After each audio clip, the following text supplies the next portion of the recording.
பாட்டிலுக்கு 20 ரூபா, பாட்டிலுக்கு 20 ரூபா, பாட்டிலுக்கு 20 ரூபாடா. தற்குறி சோம்பி வாழ்க்கையடா, சங்கிகளோடு சேர்க்கையடா. தற்குறி சோம்பி வாழ்க்கையடா, சங்கிகளோடு சேர்க்கையடா. கெட்ட வார்த்தையில பிறந்தவன்டா, ஃபேக் நியூஸ் பரப்ப பிறந்தவன்டா. பாட்டிலுக்கு 20 ரூபா, பாட்டிலுக்கு 20 ரூபா, பாட்டிலுக்கு 20 ரூபாடா.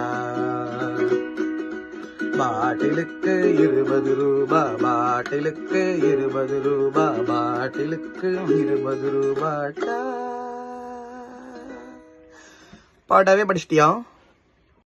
இப்ப எதுக்கு முதலமைச்சர் விஜய் அவர்களை இத்தனை பேரும் கொந்தளிச்சு திட்டிட்டு இருக்கீங்க? எதுக்கு கோவப்பட்டு இருக்கீங்கன்னு எனக்கு புரியல. அவர் பாவங்க, அவர் உண்மையிலேயே பாவம். அவரு தமிழ்நாட்டு மக்கள் கொஞ்சம் சிந்திப்பாங்க, கொஞ்சம் அறிவு சார்ந்து வேலை செய்வாங்க அப்படின்ற ஒரு நம்பிக்கையில இருந்திருக்காரு. அதனாலதான் நான் முதலமைச்சர் ஆக மாட்டேன்ற நம்பிக்கை அவருக்கு இருந்திருக்கு. யாரும் நமக்கு ஓட்டுலாம் போட்டுற மாட்டாங்க, நம்மளை பார்த்துட்டு போயிருவாங்கன்னு அவர் நம்பிட்டு இருந்திருக்காரு. நீங்க என்ன பண்ணிட்டீங்க? அவருக்கு நம்பிக்கை துரோகம் பண்ணிருக்கீங்க. துருன்னு அவருக்கு போய் அண்ணன் அழகா இருக்கிறாரு பாரு, அண்ணன் டான்ஸ் ஆடுறா இருப்பாரு, அண்ணன் பாக்ஸ் ஆபீஸ் தெரியுமான்ட்டு ஓட்டு போட்டு வந்துட்டீங்க. இப்ப அந்த ஆள் அங்க போய் நின்னுக்கிட்டு என்ன பண்றது ஏதா பண்றதுன்னு தெரியாம மூச்சு நிற்கிறாப்புல. தமிழ்தாய் வாழ்த்துன்னு ஒண்ணு இருக்கா? இங்க என்னன்னா, தமிழ்தாய் வாழ்த்த ஃபர்ஸ்ட் பாடல it's a Tamil pride and identity அப்படின்னு சொல்றாங்கல்ல, அப்படி ஒண்ணு இருக்கிறதே எங்க அண்ணனுக்கு தெரியாதுங்க. தேசிய கீதம் ஒண்ணு பாடுறாங்க, இது தமிழ் தாய் வாழ்த்து ஒண்ணு இருக்குது, ஓ இதுக்கு இது போடணுமா, இதுக்கு இது ஃபர்ஸ்ட் பேசணுமா அப்படின்றதுல அந்த அளவுக்கு எல்லாம் யோசிக்க மாட்டாருங்க. பாவங்க அவரு. இன்னொன்னு, அவர் முதலமைச்சர் ஆக மாட்டேன்ற நம்பிக்கையில அவர் என்ன பண்ணிட்டாருன்னா இஷ்டத்துக்கு வாக்குறுதி கொடுத்தாரு, இஷ்டத்துக்கு. இந்த பதிவு யாருக்குன்னா, தமிழ்நாடு முதலமைச்சர் மாண்புமிகு அண்ணன் விஜய் அவர்களுக்கு தான். அண்ணே, நான் கடந்த ஒரு 3 மாசமாவே ஒருத்தங்க பணம் நிறைய ஏமாந்துட்டேன். நிறைய பணம் நம்ம கட்சிக்கு வேலை பார்க்கும் போதும் சரி, இப்பவும் சரி, ஏமாந்து சாப்பாடு கூட வழி இல்லாம தற்கொலை முயற்சி கூட நான் பண்ணிக்கிட்டேனே. ஆனா இன்னைய வரைக்கும் கட்சிக்குன்னு உழைச்சதுக்குன்னு ஒருத்தர் கூட என்னன்னு என்னைய ஒரு வார்த்தை கேட்கல. எவ்வளவோ காலில் விழாத குறையா அவங்கள்ட்ட கெஞ்சினேன்.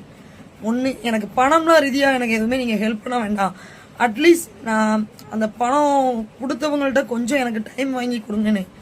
ஆனால் யாருமே எனக்கு எதுவுமே பண்ணலை, என்னால் எதுவுமே பண்ணவும் முடியலை. ப்ளீஸ் அண்ணா, எனக்கு இந்த நிலைமைக்கு போனால் நான் இன்னும் உண்மையிலே குழந்தையோட தற்கொலை தான் பண்ணிக்கணும். எனக்கு அதாவது பெண்களுக்கு பாதுகாப்புங்கிறது சுத்தமாக இல்லை. நம்ம ஆட்சியிலையும் நானும் பேசக்கூடாதுன்னு பார்த்தேன், ஆனால் இல்லை, என்னால் முடியலண்ணே. எனக்கு நீங்கள் நைட்டுக்குள்ளே ஏதாவது தீர்வு இல்லைண்ணா, நாளைக்கு காலையில் நான் தலைமைச் செயலகத்தில் நான் தர்ணாவில் உட்காருவேனே, சாகிற வரைக்கும் நான் அங்கே உட்கார்ந்து செத்துருவேன்.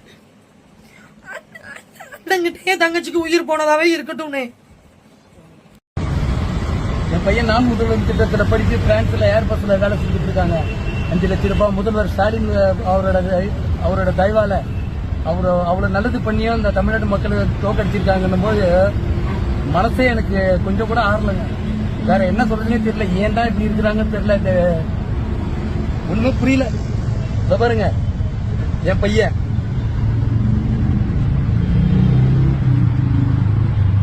பிரான்ஸ்ல ஏர்பஸ்ல ஒர்க் பண்றாங்க. என் பையன் சயின்டிஸ்டா ஒர்க் பண்றான். மீடியாக்கெல்லாம் நிறைய பேசியிருக்கேன் சார், எவ்வளவோ சொல்லியிருக்கேன். இந்த மக்களுக்கு தான் திருந்தாம இப்படி பண்ணிட்டாங்க. இலவசமே வேணாம் விஜய் அண்ணா, நீங்க நல்லா இருந்தா போதும், நீங்க கஷ்டப்படாதீங்க, இலவசங்களை நீங்க கொடுங்க, கொடுக்காம போங்க, அதெல்லாம் எனக்கு பிரச்சனையே இல்ல. ஆனா பெண்கள் பாதுகாப்பு, நீங்க போன உடனே முதல் சைன் பெண்கள் பாதுகாப்பா தான் இருந்திருக்கணும். சிங்கப்பெண் அதிரடி படைன்னு வச்சிருந்தீங்களே, சென்னையில மட்டும் ஒரு போட்டோக்கு ரீல்ஸ்க்கு மட்டும் எடுத்துட்டு அதை அப்படியே கொண்டு போயிட்டீங்களா? மத்த இடத்துக்குலாம் இல்லையா? இந்த டிவிக்கே பெண்கள் நீங்க பேசுறீங்கல்ல, நீங்க இதுக்கெல்லாம் குரல் கொடுக்கணும். தினம் ஒரு நியூஸ் கேள்விப்படுறது, தினம் நிம்மதியா ஒரு வெளியே போக முடியல, பிள்ளைகளை ஸ்கூலுக்கு அனுப்ப முடியல, சின்ன பிள்ளைங்கள்ல இருந்து வயசான பாட்டிகள் வரைக்கும். நீ என்ன விஜய் இப்பதான் ஆட்சிக்கு வந்திருக்காரு, நீ என்ன அவர் அதுக்குள்ள போட்டு பேசிக்கிட்டு இருக்கா, டைம் வேணும். ஒவ்வொரு டைம் போக போக பெண்கள் உயிர் போய்கிட்டே தான் இருக்கும். டிஎம்கேல இதெல்லாம் நடக்கவே இல்லையா? இந்த ஆட்சியில நடக்குது. டிஎம்கேல நடக்குது, ஏடிஎம்கேல நடக்குது. அதெல்லாம் வேணான்னு மாற்றத்துக்காக தான் உங்க கட்சியை தேர்ந்தெடுத்திருக்காங்க. இலவசங்களை பின்னாடி கொடுங்க, இல்ல கொடுக்காம போங்க, இல்ல கொடுக்க முடியும், இல்ல முடியாது. அதுக்கெல்லாம் நான் பேச வரல. பாதுகாப்பு வேணும். சட்ட ஒழுங்கு பாதுகாப்பு இல்லைன்னு விஜய் சார் நீங்க பேசியிருக்கீங்க. ஆனா நீங்க ஆட்சிக்கு வந்ததுக்கு அப்புறம் இப்படி பாதுகாப்பு இல்லைன்னா முதல் நீங்க அதுக்கு தான் நீங்க முக்கியத்துவம் கொடுக்கணும். தேர்ந்தெடுத்தாங்க. இதெல்லாம் நடக்க கூடாதுன்றதுக்காக தான் உங்களை தேர்ந்தெடுத்திருக்காங்க. இப்ப நீங்களும் அதே கட்சியில ஒரு கட்சியா தான் மாற போறீங்களா?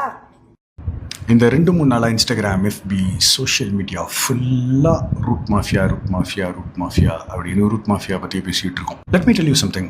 குறிப்பாக உடன்பிறப்புகளுக்கு route mafia is just a tip of an iceberg. அதாவது பெரியார் காந்தியோட இறப்பப்ப, குறிப்பாக கோட்ஸே காந்தியை சுட்டப்ப என்ன சொன்னாராம்? அந்த துப்பாக்கி தூக்கி போட்டு உடைங்கடா அப்படின்னாராம். கோட்ஸேங்கிறவன் ஒரு துப்பாக்கி. அதே மாதிரி தான் ரூட் மாஃபியாங்கிறது ஒரு துப்பாக்கி. நம்ம பார்க்க வேண்டியது கோட்ஸேவோட கைகளை யார் பிடிச்சிருந்தான்றத, அதாவது ரூட் மாஃபியாவை யார் இயக்குறான்றத.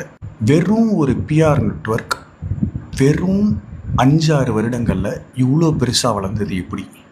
அதுக்கு கிளியர் கட் பிளான் போட்டு கொடுக்காம இது நடந்திருக்குமா? முக்கியமான விஷயம், பொலிட்டிக்கல் ஸ்ட்ராட்டஜியில் மிகப்பெரிய இடத்துல இருந்த ஐபேக் நிறுவனத்தில் வேலை பார்த்த முக்கியமான 2 எம்ப்ளாயீஸ், மணிக்கவும் 5 எம்ப்ளாயீஸ் ரூட்டுக்கும் தாவேக்காக்கும் வேலை பார்த்தது எப்படி? இது எல்லாமே ஆன்சர் பண்ண முடியல. ஒன்றும் பிரச்சனை இல்லை, எல்லா எவிடன்ஸும் என்கிட்ட இருக்குது. கூடிய சீக்கிரத்தில் எல்லா விஷயத்தோட வர்றேன். ஆக்சுவலாக நானே இல்லாட்டினாலும் இந்த ஆதாரங்கள், இந்த வீடியோக்கள் எல்லாம் உங்களுக்கு முன்னாடி வந்து சேரும். எல்லாம் ரெடி பண்ணிட்டு தான் பேசுகிறேன். பை. கண்ணுங்களா, ஊரே உங்களை தற்குறின்னு சொல்லும்போது கூட நான் ஏன் தெரியுமா உங்களை கண்ணுங்களான்னு கூப்பிட்டு உங்கள்கிட்டயே பேசிக்கிட்டு இருக்கேன்? யாராவது ஒருத்தராவது லாஜிக்கலாக திங்க் பண்ண மாட்டீங்களா? யாராவது ஒருத்தராவது ஆமாம்ல அப்படின்னு யோசிச்சிட மாட்டிங்களா? யாராவது ஒருத்தராவது கரெக்டு தானே, இது இப்படி தானே நம்ம கேட்கணும் அப்படின்னு புரிஞ்சுக்கிற மாட்டிங்களா? அப்படிங்கிற ஒரு நப்பாசையில் தான். ஸோ அந்த வரிசையில் இப்போ நான் ஒரு சில கேள்விகள் கேட்குறேன். நீங்கள் அதை யோசிச்சு பாருங்கள். உங்களுக்கும் அந்த கேள்வி கேட்கணும்னு தோணுச்சுன்னா உங்கள் அண்ணன்ட்ட கேளுங்க, சரியா? இப்போல்லாம் நார்த் இன்ஸ்டாலெல்லாம் பார்த்தீங்கன்னா எல்லாரும் தளபதி விஜய்னு சொல்லி ஒரே ப்ரொனவுன்சியேஷனில் சொல்லிகிட்டு இருக்காங்க. மோடி ஆர் விஜய் அப்படின்னு கேட்டால் எல்லோரும் விஜய் சூஸ் பண்ணுற அளவுக்கு அண்ணன் வந்து பயங்கரமாக ட்ரெண்ட் ஆகிட்டு இருக்காரு. அது ஆர்கானிக்காகவே இருக்கும் பட்சத்தில் நமக்கும் ஓகே தான். எனக்கு என்னென்னா, இப்போது காங்கிரஸ் வந்து 5 எம்எல்ஏ கொடுத்து கூட்டணி ஆட்சி வச்சுருக்கு தமிழ்நாட்டில். ஸோ அதே காங்கிரஸ் தான் பக்கத்து ஸ்டேட்டில் கேரளாவில் ஸ்வேரிங் இன், காங்கிரஸ் தான் இந்த தடவை ஜெயிச்சு காங்கிரஸ் சீஃப் மினிஸ்டர் தான் பதவி ஏற்கிறார். அந்த ஸ்வேரிங் இன் செரிமனிக்கு சிஎம்ன்ற பட்சத்தில் இவருக்கு இன்விடேஷன் வந்திருக்கு. ஏன் இவர் போகலை? பிஜேபியை எதிர்த்து காங்கிரஸ் அரசியல் பண்ணுது, அதனால காங்கிரஸ் ஸ்வேரிங் இன் செரிமனிக்கு போனால் பிஜேபி கோச்சுக்கிறோம் அப்படின்னு பயப்படுறாரா? நீங்கள் யோசிங்க, எனக்கு ஒன்றும் இல்லை. நீங்கள் யோசிச்சு அதை கேட்கணுன்னா கேளுங்க. அதுக்கப்புறம் இந்தியா முழுக்க மாணவர்கள் நீட்டுக்கு எதிராக போராடிக்கிட்டு இருக்காங்க. இவர் நீட்டை அழிப்பேன்னு சொன்னீங்கன்னு சொல்லி திமுகவை பார்த்து கேள்வி கேட்டவர் இப்பையும் அறிக்கை தான் விட்டுக்கிட்டு இருக்காரு. பாஜகவை எதிர்த்து ஒன்றுமே செய்யலைன்னா கூட பரவாயில்ல. இங்கே நம்ம மாணவர்கள் பாஜகவை எதிர்த்து நீட்டை எதிர்த்து போராடின மாணவர்களை கைது பண்ணி கூட்டிகிட்டு போகிறாரு, கைது பண்ணி அடைச்சி வைக்கிறாரு. எதுக்கு அதை பண்ணுறாரு? பாஜகவுக்கு பயமா? பாஜக ஏதாவது நம்ம நீட்டு எதிர்ப்பு போராட்டத்துக்கு சப்போர்ட் பண்ணோம்னா பாஜக ஏதாவது செஞ்சிரும் அப்படின்னு பயமா? அப்புறம் இப்போ இந்த சிபிஎஸ்இ சிலபஸுக்கு 3 லாங்குவேஜ் பாலிசி கொண்டு வந்துட்டாங்க. அது வந்து ட்ரெய்லர் தான், முன்னோட்டம் தான் பார்க்குது. இதுக்கப்புறம் என்னென்ன பண்ண போகுதுன்னு தெரிலன்னு சொல்லி எல்லாருமே பேசிகிட்டு இருக்கோம். ஏன் அண்ணன் வந்து அதை எதிர்த்து ஒன்றுமே சொல்லலை, இந்த மாதிரியெல்லாம் பண்ணக்கூடாது அப்படின்னு எதுவுமே சொல்லலை? நீங்கள் கேளுங்க. என்ன இல்லை, நாங்கள் வந்து எல்லாரும் சொல்கிற மாதிரி தற்குறிகள் தான். இப்போ இந்த 30-40 வயசில் இருக்கிற நாங்கள்லாம் எங்களெல்லாம் திட்டுறதுக்கு கிளவைங்க பூமருகன்னு சொல்லிட்டு 53 வயசான உங்கள் அண்ணனையே அண்ணன்னு கூப்பிடுற மாதிரி ஒரு லாஜிக்கே இல்லாத தற்குறிகள் தான் நீங்களே முடிவு பண்ணிட்டீங்கன்னா கேட்க வேண்டாம், ஓகேவா? இடத்துல ஒரு லேடி இனிமே திமுக அரசாங்கம் ஆட்சிக்கு வந்துச்சுன்னா நாங்களே எங்க பிள்ளைங்களுக்கு கொஞ்சம் விஷத்தை வாங்கி கொடுத்துட்டு சாகடிச்சிட்டு நாங்களும் விஷத்தை வாங்கி குடிச்சிட்டு செத்து போயிடணும்.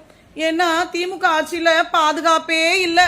எங்க அண்ணா ஆட்சி வந்தாதான் நாங்க பாதுகாப்பா இருக்க முடியும் அப்படின்னு ஒருத்தி பேசினான். அவளைதான் எங்கன்னு காணான்னு தேடிட்டு இருக்கேன். ஏன்னா நேத்து இந்நேரம் திருச்சி கிழக்குல, அதாவது தூய சக்தி சிஎம் விஜய் அவர்கள் நின்னு ஜெயிச்சு ராஜினாமா பண்ண தொகுதி இருக்கு இல்லையா, எங்க தொகுதி, அதுல அண்ணா ஸ்டேடியத்துல ஐஜி பங்களா ஆப்போசிட்ல ஒரு பொம்பளை பிள்ளைய ஒருத்தவன் அவ போட்டிருந்த துப்பட்டாவாலேயே அவ கழுத்தை நெரிச்சு கொலை பண்ண முயற்சி செஞ்சு மூர்ச்சையாக்கி அவளை கீழே தண்ணி அவ மூக்குல கைய வச்சு பார்த்துட்டு அதுக்கப்புறமா அவ சாகலைங்கிறத உறுதி பண்ணிக்கிட்டு கல்லை எடுத்து மண்டையிலேயே அடிக்கிறான். அடிச்சு கொலை பண்ண முயற்சி பண்றான். அதுக்கப்புறம் அங்க இருக்கிறவங்க எல்லாம் பார்த்து அவனுக்கு அந்த பொண்ணை வந்து காப்பாத்தி மருத்துவமனைக்கு அனுப்பி வச்சுட்டு இவனை போலீஸ்ல ஒப்படைக்கிறாங்க. சரியா? ஒரு 13 வயசு குழந்தை, ஒரு பையன் சக நண்பர்களாலேயே கோயம்புத்தூர்ல கல்லாலையும் மது பாட்டிலாலையும் அடிச்சு கொலை பண்ணி குழி தோண்டி புதைச்சிட்டு வந்துடுறானுங்க. 7ஆம் கிளாஸ் 6ஆம் கிளாஸ் படிக்கிற பசங்க. காது கேட்காத, வாய் பேச முடியாத ஒரு மாற்றுத்திறனாளி ஒரு பொம்பளை பிள்ளைக்கு பாலியல் சீண்டல், அது மருத்துவமனையில் அனுமதிக்கப்பட்டிருக்கு. விருதுநகர்ல கரம்பக்குடியில இன்ஸ்டாகிராம் மூலமா ஏற்பட்ட ஒரு பழக்கத்துல ஒரு பையன் ஒரு பொண்ணுக்கு பிளாக்மெயில் பண்ணி டார்ச்சர் பண்ணி அந்த பொண்ணு சூசைட் பண்ணிட்டு செத்து போயிடுச்சு. எங்க போனாங்க இந்த சிங்கப்படை பெண்கள், பாதுகாப்பு படை பெண்கள், சிங்க பெண்கள்? அறிவிச்சார் இல்லையா, அமைச்சார் இல்லையா ஒரு பட சிஎம், தூய சக்தி சிஎம் திரு விஜய் அவர்கள்? எங்க போனாங்க? அவங்க எல்லாம் என்ன பண்ணிட்டு இருக்காங்க? 2 நாளைக்குள்ள நடந்த சம்பவங்கள் இத்தனையும், இத்தனை உயிர்கள் போயிருக்கு, இத்தனை சம்பவங்கள் நடந்திருக்கு. இந்த ஆட்சிக்கு ஏற்றுட்ட ஒரு 8 நாளையில 30 கொலை நடந்திருக்கு. எண்ணற்ற வன்முறை சம்பவங்கள், பாலியல் சீண்டல்கள், கொடுமைகள். எங்க போனாங்க? எங்க? அந்த லேடியை தான் தேடிட்டு இருக்கிறேன். விஷம் வாங்கி. என்ன விஷம் வேணும் அவளுக்கு? ஸ்பிக் 20 வேணுமா, டெமக்ரான் வேணுமா? நான் சொல்றேன். ஹாய் மக்களே, இனிமேல் வீடியோ எதுவும் போட வேணாம், சரி அவங்க பாத்துக்குவாங்க போ, என்னத்த பண்றோம் அப்படின்னு நினைச்சு போட வேண்டாம்னு நினைச்சோம். ஒரு ஒர்க், அந்த ஒர்க் முடிச்சுட்டு போன் இல்லாம இருக்க முடியுமா? போன் கையில எடுத்து இன்ஸ்டா ஓபன் பண்ணோனையும் ஒரு போஸ்ட். என்னன்னு பார்த்தா சிஎம் ஆபீஸ் பரிதாபங்கள் அப்படின்னு. நிறைய விஷயங்கள் வந்து கமிஷனர் அதுக்கு ஆக்ஷன் எடுக்காமே இருக்காங்க. இப்போ இருக்கிற கமிஷனருக்கு வந்து மல்டிபிள் ரெஸ்பான்சிபிலிட்டிஸ் கொடுத்துருக்காங்க. இண்டிபெண்டன்ட் கமிஷனர் இருக்கணும். ஒரே ஒரு கமிஷனரா மட்டுமே இருந்தா மட்டும்தான் அவர் வந்து அந்த வேலைகளை செய்ய முடியும். அவருக்கு வந்து வேற பல ரெஸ்பான்சிபிலிட்டிஸ், சென்டர் ஆஃப் எக்ஸலன்ஸையும் பார்த்துக்கணும், எஜுகேஷன் டிபார்ட்மெண்ட்டையும் பார்த்துக்கணும். இப்படி பல ரெஸ்பான்சிபிலிட்டிஸ் கொடுக்கும்போது வாரத்துல ஒரு நாள் தான் அவர் வராரு. அதுவும் சிஎம் சார், இப்படி எல்லாம் சிஎம் ஆபீஸ்ல நடக்கிற விஷயம் எல்லாம் வெளியில விடக்கூடாது. இது ஷூட்டிங் ஸ்பாட் இல்ல, உங்க கண்ணு முன்னாடியே தான் அது நடக்குது. கண்ணு முன்னாடி என்ன நடந்தாதான் இவருக்கு தெரியுது. நிஜமா இவருக்கு கண்ணு தெரியுதா இல்லையான்னு தெரியல இப்போ. ஏன்னா கரூர்ல கண்ணு முன்னாடி ஒரு பையன் இறந்து போய் அவனை தூக்கிட்டு போனாங்க, பேசிக்கிட்டே தான் இருந்தாரு. இப்ப சிஎம் ஆபீஸ்ல கண்ணு முன்னாடி ஒருத்தர் எடுத்துட்டு வீடியோ எடுத்துட்டு இருக்காரு. அந்த ஒரு அம்மா கதறிட்டு இருக்காங்க, ஏதோ கமிஷனருக்கு ஒர்க்லோடு ஜாஸ்தியா இருக்கு, அவங்க எஜுகேஷன் டிபார்ட்மெண்ட்டும் பாக்குறாங்க அப்படி இப்படின்னு சொல்லிட்டு அங்க பேசிட்டு இருக்காங்க. பாருங்க, இதெல்லாம் எங்களுக்கு தெரியுது, ஊருக்கே தெரிஞ்சு போச்சு, உலகத்துக்கே தெரிஞ்சு போச்சு, போங்க ஒண்ணு. ஐயோ ஐயோ, என்ன சிஎம் சார் இப்ப இன்னும் ஃபன் பண்ணிட்டே இருக்கீங்க சார்? உங்க முன்னாடி இருக்கிறவங்களால கொஞ்சம் கண்ட்ரோல் பண்ணி வைங்க சார். இன்னும் ட்ரோல் பண்றதுக்கு மெட்டீரியல் கொடுத்துட்டே இருக்கீங்களே சார். ஐயோ, உண்மையிலேயே சிஎம் ஆபீஸ் பரிதாபங்கள் தான் இதெல்லாம். நான் 5 வருஷத்துக்கு இப்படிதானா?